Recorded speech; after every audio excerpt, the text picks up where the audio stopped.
Let me see your hands. It's just me. I'm in crutches. I ran away from the house. Pull your shirt up. Pull your shirt up. Let me see the back. Turn around. It was supposed to be an ordinary night. Friends hanging out, laughter, a house that felt safe enough to let your guard down. Nothing about it hinted that, before the night was over, 2 young lives would be hanging by a thread, and one would be gone forever. When police arrived, they didn't walk into chaos right away. They walked into uncertainty. A teenager standing there, calm, composed. Officers didn't yet know what they were about to see, only that something was terribly wrong. Then they moved deeper into the house. One body, then another, both shot in the head. In seconds, the question shifted from what happened to who did this. The answer was standing right in front of them. What followed made no sense to anyone who knew him. No violent past, no history of trouble, no obvious motive. Friends described him as kind, quiet, normal. His parents were stunned. Investigators were baffled. And the families of the victims were left searching for a reason that simply didn't exist. As the story unraveled, the explanations only grew more disturbing. Confessions changed, motives blurred. And then came a claim that shocked even seasoned prosecutors, that a prescription acne medication may have pushed a teenage mind into a place it could never return from. Was this an unthinkable act of pure evil, or a tragedy triggered by something no one saw coming? That question would divide families, experts, and an entire courtroom. The police didn't know it yet, but the moment they stepped into the house, nothing about this case would ever feel simple. The call had come in just before 9 p.m. on December 23, 2023. A teenager on the line, shaken, saying something terrible had happened. Officers arrived in Friendswood, Texas, expecting confusion, maybe an accident, maybe a fight gone wrong. What they found instead would haunt everyone involved. As officers moved inside, their eyes immediately landed on Connor. He wasn't screaming, he wasn't running, he wasn't covered in blood. He was just there, standing, watching. That alone raised alarms. Police are trained to read people in seconds, and something about the stillness didn't sit right. They hadn't even seen the rest of the house yet, but instinct told them this scene was about to get much darker. Then they saw Ethan, 18 years old, on the floor, a gunshot wound to the head. And then Ben, 19, lying nearby, also shot in the head. In that instant, the tone shifted. This was no accident scene. This was no misunderstanding. Officers didn't hesitate. They turned back toward Connor and ordered him detained. Hands were bagged to preserve evidence. He was placed in the back of a patrol car while paramedics rushed in, because, unbelievably, both victims were still showing signs of life. Inside the house, first responders fought to keep Ethan and Ben alive. Outside, a police officer made one of the hardest phone calls a parent can receive. Connor's mother was told that her son was in custody because he had indicated he had taken 2 lives inside her home. The words barely sounded real as they were spoken, and to her, they didn't feel real either. She had been home less than an hour earlier. Her son had seemed normal, calm, the same kid she had raised. Now yellow tape wrapped around her house, police cars filled the street, and her world collapsed in a matter of minutes. Connor's father received the news shortly after. Like his mother, he couldn't reconcile what he was hearing with who his son had always been. There had been no history of violence, no temper, no arrests, no warnings that something like this was coming. To everyone who knew him, Connor Hilton was mild-mannered, polite, and unremarkable in the most ordinary way. Meanwhile, detectives began notifying the victims' families. Ben's mother received a call telling her to come to the hospital immediately. No details, just urgency. She drove there, praying the entire way, not knowing if she would arrive in time to say goodbye. When a detective finally told her her son had been shot in the head, her legs gave out beneath her. The words didn't make sense. Ben had gone to hang out with friends, that was all. He was supposed to come home. Doctors rushed Ben into surgery. Ethan was taken to another hospital. Families waited in separate rooms, suspended in a nightmare that refused to end. Hours later, the unthinkable happened. Ethan Riley died from his injuries. A family's entire future disappeared on Christmas Eve. While the families grieved, Connor was sitting in an interrogation room. Detectives didn't know what to expect. Violent suspects are often defensive, angry, hostile. Connor was none of those things. He was polite, soft-spoken, cooperative, almost relieved to be talking. At first, he claimed self-defense. Then he said the gun went off accidentally, but the story didn't hold. A gun doesn't accidentally fire twice into two different people's heads. When detectives pressed him, something shifted. Connor broke down. What followed stunned even seasoned investigators. He admitted he hadn't been honest. He admitted there hadn't been an argument. And then he said something that froze the room. He told them he had planned it. Not against Ethan specifically, not against Ben specifically. He had planned to kill someone. Anyone. He had invited a group of friends over that night. Ethan and Ben were the ones who showed up. Another teenager arrived, went to the bathroom, and by pure chance avoided what happened next. That randomness made the crime even more terrifying. There was no personal grudge, no buildup, just opportunity. Connor told detectives he had been having suicidal and homicidal thoughts for some time. Thoughts he never shared with his parents, never shared with doctors, never shared with friends. He said he knew what he was doing was evil. He said he wanted to pull the trigger, and he did. That admission changed everything. Connor was arrested and charged with aggravated assault, but because both victims were initially alive, he was released on bond the next day. He went home on Christmas Eve. The contrast was unbearable. One family was planning a funeral. Another was sitting beside a hospital bed, praying for survival. And the person who pulled the trigger slept in his own bed. That wouldn't last. When Ethan died, police returned. This time it wasn't a quiet knock. A SWAT truck, guns drawn, commands shouted. Connor was arrested again, now facing a murder charge. His parents watched as their son was taken away, still struggling to understand how the boy they raised could be responsible for something so horrific. Ben survived, but his injuries were catastrophic. Parts of his skull were removed. He had to relearn how to walk, how to swallow, how to live in a body that no longer worked the way it once had. And when he finally learned the truth, that his friend Connor had pulled the trigger and that Ethan was gone, the emotional damage cut as deep as the physical wounds. As the legal case moved forward, one question refused to go away. Why? With no clear motive, no history of violence, and a confession that made no sense, the search for an explanation was just beginning. As the shock began to settle, the case moved into a phase that felt almost as disturbing as the crime itself. Everyone was searching for something that could explain how a quiet teenager went from hosting friends to pulling a trigger. For Connor's parents, disbelief turned into desperation. They weren't trying to excuse what had happened, but they were convinced of one thing. The son they knew would never have done this in his right mind. Connor, now on house arrest, barely resembled the boy people remembered. He cried constantly. He barely slept. At times, he seemed overwhelmed by guilt, at other moments, completely hollow. His parents watched him unravel and kept asking the same question over and over again. What changed? That question led Connor's father down a path he never expected to explore. He began combing through medical records, prescriptions, timelines. One detail stood out. Months before the shooting, Connor had been prescribed Accutane, a powerful acne medication known by its medical name, isotretinoin.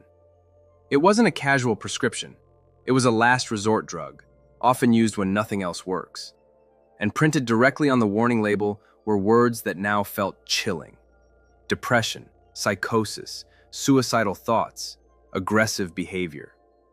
Connor had started the medication in the summer of 2022. He was only 15. At first, it seemed to help his painful condition. But not long after, something shifted. He later admitted he began feeling deeply depressed. He lost interest in things he used to enjoy. His energy dropped. He felt disconnected. For a short time, he stopped taking the medication and told his doctor he was feeling better. What he didn't say, what he now claimed he was too afraid to say, was that the thoughts hadn't just been about sadness. They were about death, about hurting himself, about hurting others. When the medication stopped, Connor said the thoughts faded. Life felt lighter, but the physical pain returned. The condition the drug was meant to treat came back worse than before. Eventually, he made a choice that would change everything. He went back on Accutane, this time at a lower dose. Slowly, the thoughts returned. At first, they were faint, then persistent, then overwhelming. Connor later described them as intrusive, consuming, impossible to shut off. He said he was terrified of telling anyone because he didn't want to be locked in a psychiatric hospital or labeled as dangerous. So he stayed silent. He smiled. He went to school. He hung out with friends. And inside, something dark was growing. In the months leading up to the shooting, people around him noticed changes. He became more isolated. He started obsessing over true crime. He talked about murder more than seemed normal. He made disturbing comments that were brushed off as jokes or teenage edginess. No one believed he was serious. On the day of the shooting, Connor said he missed a dose of his medication. Instead of skipping it, he doubled up. Hours later, he invited friends over. By that night, whatever restraint he had left was gone. After the arrests, Connor's defense team began building a case around this timeline. They brought in a nationally known psychiatrist who had spent years researching the psychiatric effects of isotretinoin. After interviewing Connor and reviewing records, the expert reached a conclusion that would become the center of the defense's argument. Connor had been in a drug-induced psychotic state when he pulled the trigger. According to that theory, Connor didn't act out of hatred, jealousy, or anger. He acted because his mind had been altered. The homicidal thoughts, they argued, were not his own. They were chemically triggered. The prosecution wasn't buying it. To them, the evidence pointed in a different direction. Connor didn't panic after the shooting. He didn't flee.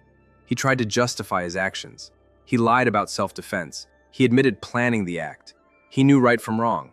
And most importantly, he knew exactly what pulling the trigger would do. They pointed to his online behavior, videos about murder, lyrics glorifying killing, conversations where he talked about wanting to be important, wanting to leave a legacy. To prosecutors, this wasn't psychosis. This was intent. The courtroom became a battleground of science versus responsibility. One side argued that medication had hijacked a teenage brain. The other argued that blaming a prescription drug was a convenient excuse for an unforgivable act. Caught in the middle were the victims' families. Ben's mother rejected the idea outright. Her son had nearly died. He would live with permanent damage, and she believed nothing could justify what Connor had done. Ethan's family stayed mostly silent, but their pain was unmistakable. No explanation could bring their son back. As the trial date approached, the stakes became terrifyingly clear. If convicted, Connor could spend the rest of his life in prison. If the defense succeeded, his sentence could be far lighter. And hovering over everything was one brutal truth. No verdict would ever feel like justice to everyone involved. The case was no longer just about what happened that night. It was about how far responsibility extends when the mind itself is in question. As the trial drew closer, pressure began closing in from every direction. Connor's legal team knew they were facing an uphill battle. The judge had already ruled that their medical expert could not testify during the guilt phase of the trial. That meant the jury would not hear about Accutane, psychosis, or altered brain chemistry when deciding whether Connor was guilty. Those arguments could only come later, during sentencing, if the case even reached that stage. Without the expert testimony, the defense had little room to maneuver. They could challenge procedures, question interpretations, and highlight Connor's age, but they could not present the core explanation they believed mattered most. Sitting in the courtroom, Connor listened as lawyers debated his fate in technical language that barely touched the emotional reality of what had happened. For the prosecution, the strategy was simple and relentless. They focused on Connor's own words, his admissions, his changing stories. The fact that he told police he had planned the shooting. They argued that planning, no matter how disturbed the thoughts behind it might be, still meant intent. And intent, under the law, meant guilt. They reminded the court that Connor knew enough to lie at first. He claimed self-defense. Then he said it was an accident. Only later did he confess to planning it. To prosecutors, that progression showed awareness, not confusion. Someone who understands enough to cover themselves understands enough to be responsible. Connor's parents sat through these hearings in silence. Every sentence felt like a blow. They didn't deny what their son had done. They weren't arguing innocence. What they feared was permanence. A life sentence. A future where their child would never step outside prison walls again. Behind the scenes, prosecutors weighed risks of their own. Connor was young. Juries are unpredictable. Even with disturbing evidence, some jurors hesitate when sentencing teenagers. The prosecution worried that a trial could end with a sentence far lighter than what they believed justice required. Then came the offer. Just weeks before the trial was set to begin, prosecutors presented a plea deal. If Connor pleaded guilty to murder and aggravated assault, he would receive 50 years in prison. No trial, no appeals, no chance of life imprisonment, but no chance of early freedom either. For Connor's parents, the offer felt like surrender. They believed the medication played a real role. They believed a trial might eventually show that. But Connor saw something else. He saw Ethan's family. He saw Ben, still recovering, still learning to live in a changed body. He saw the risk of life without parole. And he saw exhaustion. Connor told his parents he didn't want the families to endure a trial. He didn't want them to relive every detail. He didn't want to gamble his future on a jury that might never believe him. 50 years was unimaginable, but so was life. In the end, the choice was his. When the plea hearing arrived, the courtroom was packed. Connor stood before the judge, shaking, crying, answering in a quiet voice. Guilty. Guilty. With those words, the case ended without ever reaching a jury. But closure was an illusion.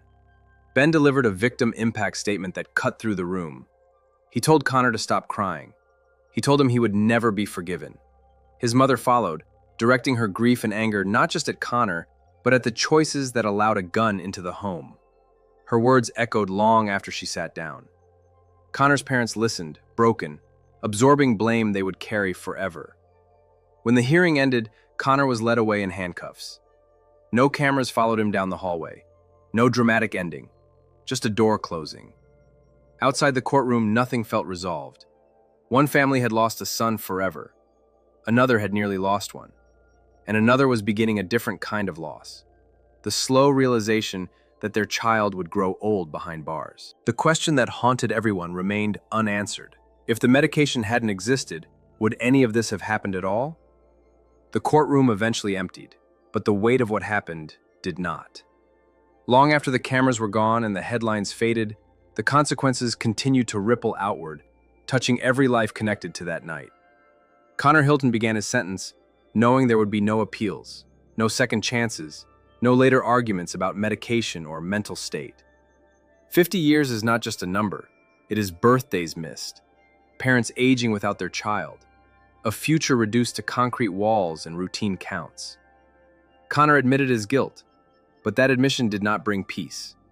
In his own words, he understood that he put himself there, yet the loneliness and regret followed him into every locked door. For Ben Bliek, survival came with its own price. Recovery was not a straight line. It was relearning how to walk, how to move, how to trust his body again. He carried scars that would never fully fade, both visible and unseen. But Ben chose forward motion. He chose resilience.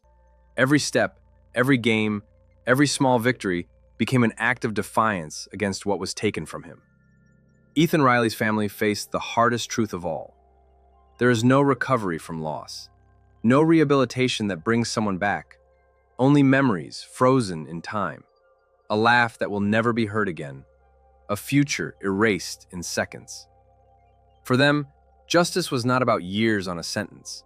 It was about acknowledgement, about knowing that what happened mattered, that Ethan mattered. And then there's the question no verdict can answer. Was this the act of pure evil? Was it the result of untreated mental illness? Or was it something far more unsettling? A perfect storm of vulnerability, access to a weapon, silence, and a medication that may or may not have pushed a fragile mind over the edge. The court made its decision based on the law, not hypotheticals. The plea closed the case, but it did not close the debate. Even now, families, doctors, lawyers, and parents continue to argue about warning signs, responsibility, and how easily tragedy can slip through the cracks when no one speaks up soon enough. What this case leaves behind is not just a sentence, but a warning. Violence does not always come from rage. Sometimes it comes from quiet rooms, smiling faces, and thoughts no one knows about. Sometimes it grows slowly, unnoticed, until one irreversible moment changes everything. If this story made you pause, think, or question what you believe about responsibility, mental health, and prevention, don't let it end here. Take a moment to like this video if you believe these stories deserve to be told.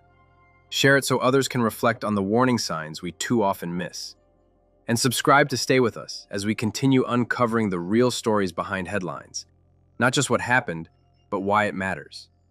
Because understanding these cases isn't about curiosity, it's about awareness. And sometimes, Awareness is the only thing standing between silence and another tragedy.